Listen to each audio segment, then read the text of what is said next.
This is the foundation of fluency. When you have advanced pronunciation, you focus so much on being correct, but really it's connected speech that allows you to sound smooth. It's more than being correct, it's being natural. But it can be a little overwhelming because there are lots of different components. So, we're going to focus on the two parts of connected speech that, in my expertise, will give you the biggest return on your investment. So, linking and blending. Let's take a look at what these mean. So, linking is when a word ends in a consonant sound and the next word begins with a vowel sound. So, you link the two sounds and pronounce them together. If your first thought is, I need to take notes, I don't understand what that means, I need to study this more, breathe. You are not a student. There is no test. I just want you to understand the concept, but we're going to work on application. That's where you're going to get the most out of it. So this is just if it benefits you, great. If not, with the practice, you'll understand it. Remember, no one's going to ask you, are you linking? Are you using connected speech? Nobody cares. But you care in terms of improving your fluidity. So here's an example. Read, the ends in a consonant sound. Is a vowel sound. So instead of read a book, read a book. Good. And make sure that you're repeating after me because I don't want you to gain intellect. I don't want you to gain knowledge. Today, I want your jaw and your tongue to feel sore from all of the practice. I just want to read a book tonight. Now, when you're practicing connected speech, I want you to practice it slower. As you do it more and more, yes, the result will be sounding like you're speaking faster, but it's very important to give your mouth the space and the time it needs to be able to link. And then once you add real life context and adrenaline, it's going to sound faster, but don't practice it faster. Let's try the next one. Here we have the L consonant sound linking to the I vowel sound. Goal is. Now this one's good because, and Mian, you and I have talked about this before. The S can be a little bit confusing in English because it has different sounds. So instead of feeling nervous about trying to figure out where the S sounds like a Z, when it sounds like an S, when it sounds like something else, just focus on the high frequency words, the words that you actually need and use. For example, we use that all the time. So by perfecting that one, your English is in general going to sound a lot more correct. And then as you figure out what other words you use the most, you can look them up and confirm if it's an S sound or a Z sound. My goal is to speak English fluently. Okay, relax your shoulders, pretend like someone's asking you what your New Year's resolutions are. And if you notice that there's a k and a consonant sound and a vowel sound here, that's another example where we can link. So again, someone just asks you, oh, what are your New Year's resolutions? My goal is to speak English fluently. Good. Goal is speak English fluently. Good. Let's try another one. Our main goal is to increase revenue this quarter. Now, notice with this one, because you're more advanced, I want to make sure that you don't depend on the more beginner intermediate question structures. In real life, a lot of times we don't change the structure of our questions to fit like, is this or did that? We just change our intonation to make it sound like a question. So for this one, to visualize the situation, maybe I'm thinking, you know what, our goal should be production. Is this really what you want to focus on? So then you kind of bring that attitude into it. Our main goal is to increase revenue this quarter. Good. Time is. So we've got the Ms and the Z at the end. If you're struggling with the Z sound, get silly with it. Pretend like you're telling your daughter, Sabela, that the B goes buzz. Zzz. Feel that vibration. Buzz is. Repeat after me. Time is. Good. What time is it? Now, here, notice that there's another linking opportunity. If you don't practice the pronunciation of the S as a Z, it's also going to impact how you link it. So, what time is it? That's going to sound like a really strong accent. Nothing wrong with that, but you're here to see your options. What time is it? Zit, kind of like a pimple, right? A zit. What time is it?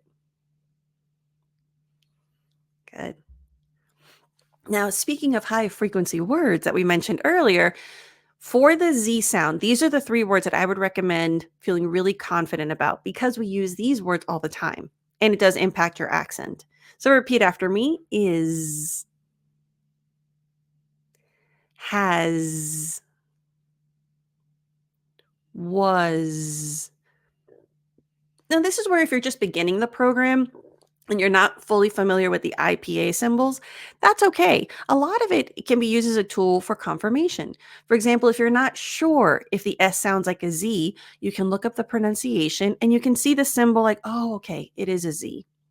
If you're hearing someone say has and was, you're like, okay, I see that that's an A, but why does it sound different? Does it?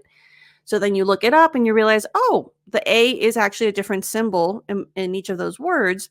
So then you can look that up and refine those particular sounds. So a lot of times it's not about memorizing or knowing IPA, it's about using it as a tool for confirmation or clarity. Relax your shoulders, live in, vin. I live in DC. And let me know in the comments, where do you live? Which I know where some of you live, but share it anyway. And as you're typing it, I want you to say it out loud. I live in DC. Okay. Now, here I want to take a moment because this is where I hear mispronunciation, even at the more advanced level. And especially with my guests today, I see that a lot of you are Spanish speakers, and this applies to you even more. So, live in this particular context, it's eh. If you say with the Spanish I, it's going to sound like leave. And this is where people might look confused because it actually changes the word. So it sounds like leave, like don't leave yet. So we want to say live. I live in. So this one is the verb because then, like today, we are live. So that's different. To live and then leave. And I keep showing you the mouth shape because then you can check yourself. You can actually go in front of the mirror and you can see where's your mouth for those, and that way that can help you. If you don't hear the difference yet, that's okay. Sometimes checking your mouth can help you fix what your ear can't hear yet. Okay? How are wa. How are How are you today? Good. Now notice here that I use the reduction instead of today, t, t, today. Ah, Jessica, you're in Montreal. How cold is it there right now? It's cold in DC, but I'm sure Montreal is frozen. What about Pamplona? Is it chilly there yet? How are you today? T, t. Let me make myself bigger here so you can see the mouth. The difference between today or today. Good. Now, this one is really important because this is where, again, having an accent is fine. But when your accent causes miscommunication or misunderstandings, we really want to focus on those. So, something else that I see a lot of people do is they'll do the Y sound in English too hard, especially Spanish speakers. So, instead of you'll say Jew. To an American, that's going to sound like that first word. And that's a completely different word with a completely different meaning. So that can cause people to feel some confusion until they hear the context. So for the top one, your teeth are together, j, j. So all you have to do is separate your teeth a little bit and you. And that's going to give you the clarity that you need. So let's practice. YouTube.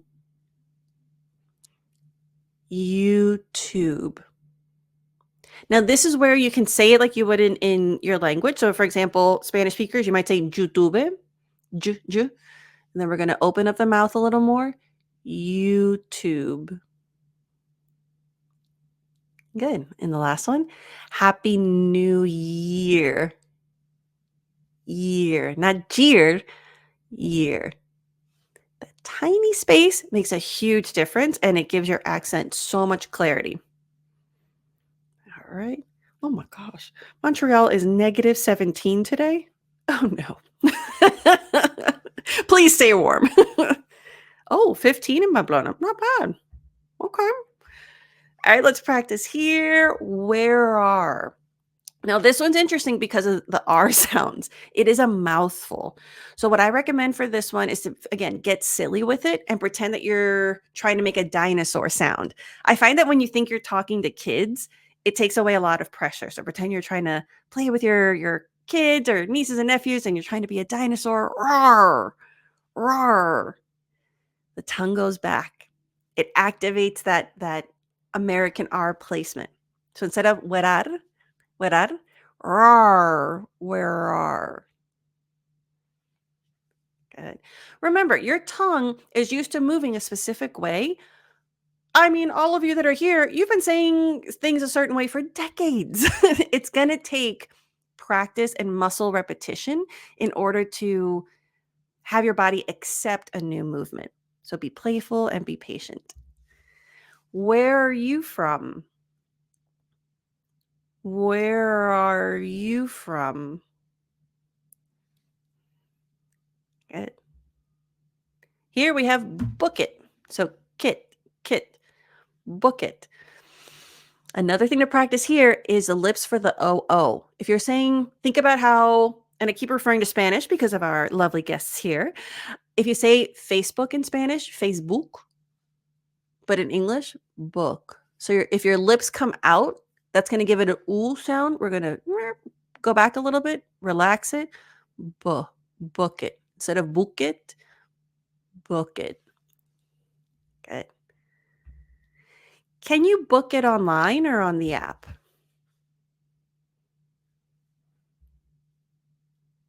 Good. And if I'm going too fast or you need a little more time to finish the sentence practice, please let me know in the comments. I'll slow down. Now look at all these beautiful examples of linking. So here, let's try again. You can book it online or on the app. Now, intonation plays a big part. For example, for me, I would probably pause in between online and or. So I won't link there. You can book it online or on the app. So or on. So depending on your delivery, there is flexibility. All right, let's try this. Can they book it online or on the app? Good.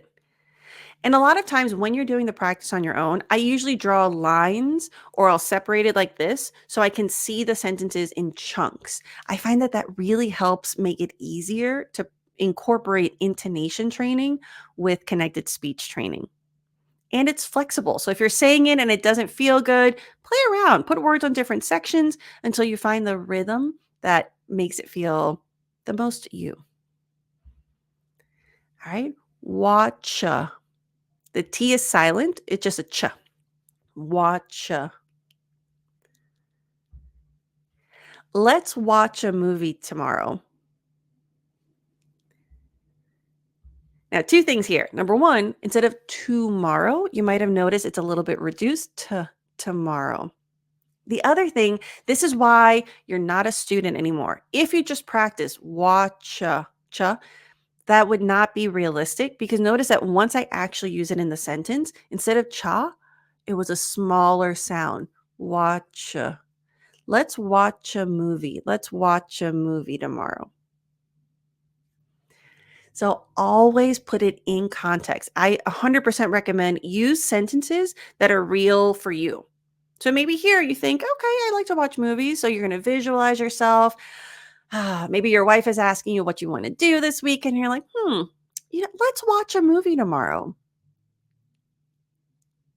Notice how I specifically in the visualization mentioned a wife, because when you incorporate people that are in your real life, whether it's colleagues or friends or spouses, your body language changes and you're able to find your natural voice. So it's not just about saying it correctly, but about saying it like you. All right, here. This is where IPA also helps because if you're a Spanish speaker, for example, you might see this and you want to say playa. But when you see the IPA, the symbols, it really helps you kind of break apart that tendency of going back to what you think it should be and seeing it for what it is, which is a different language. Playa. Good. So now visualize you're talking to your colleagues. They're all trying to figure out what to get together and do this weekend. So you're going to suggest, let's play a round of golf this weekend. Good. So it's casual. Let's play a round of golf. And here we have another opportunity. Round of. It kind of sounds like dove, like the bird. Let's play a round of golf this weekend. And remember to relax your shoulders. Oh, this is so you don't get into student practice mode, but instead real life practice. So now that we've done linking, the other section of or component of connected speech that I find to be really beneficial is blending. So this one, when a word ends in a consonant sound and the next word begins with the same consonant sound, you blend the two sounds and only pronounce it once. Do not take notes. If you want to take notes, don't, unless it helps you. But if you're going to go back to study it, I want you to practice it. Plus, remember, I'm going to put this in your program so you can watch the video again. Okay, a good example of this one is hot tea. It ends with a t. It begins with a t. So we're just going to eliminate one, and there's no pause. I think that's really the trick to making sure blending sounds natural. I would like a hot tea. Instead of I would like a hot tea. I would like a hot tea. I find blending a little bit more awkward to practice, but once you get it, it's a lot easier. So just be patient with yourself. And if you notice, there's also a linking opportunity. So if I were Siri or some other robot, it would sound like this. I would like a hot tea. But since we're not robots, I would like a hot tea. Good. Want to. Want to. It's so minor. That's why I say it can feel awkward because you're like, but you are pronouncing it. You're only pronouncing that T once, but it takes a while for it to sound smooth and take the pause away. I just want to read a book tonight.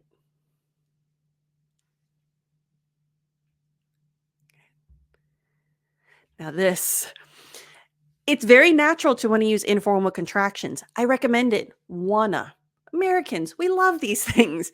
However, as a non-native speaker, the mistake I see even at the more advanced levels is the tendency to use the informal contraction, but then still keep part of the original phrase. So repeat after me. I just want to read a book tonight. That's good. If you've caught yourself saying, I just wanted to, that's going to sound really incorrect and awkward. So again, it's no shame, but just something to catch yourself. So if you think you do this or if you hear yourself do it, that's okay. Just correct yourself in the moment. Okay. And let's practice these sentences. I want to go for a walk in the park. I want to go for a walk in the park. Good. I want to go for a walk in the park. This is the second one. And notice that I reduced instead of for a, I did use a more reduced form that Americans use, for a. I want to go for a, instead of for a. I want to go for a walk in the park. And this is why you have all the separate master classes, because understanding those small moments and then when you put it all together, I think it's awesome. Now let's talk about intonation, because intonation and emphasis, yes, that's a separate masterclass, but I really find that the magic of connected speech is it allows you to emphasize more naturally. So let's practice over here. So now I want you to pretend you're in a group. Everyone's giving their own opinion, and you want to make sure that they know what your preference is. I want to go for a walk in the park. Like, I don't know what you want. I want to go for a walk in the park. Good. Now, let's say we're debating. Do we want to go to the park for a run? Do we want to go for a walk? Do we want to go play football? Do we want to go play soccer? You have your opinion, and this is it. I want to go for a walk in the park. I want to go for a walk in the park. So notice how it impacts how you blend or how you link it to walk in because of the emphasis on walk. Sometimes it eliminates the linking altogether, and that's okay. Now we're debating, do we want to go walk by the river? Do we want to go to the park? Do we want to go maybe just to the gym because it's cold outside? You want to be outdoors. I want to go for a walk in the park.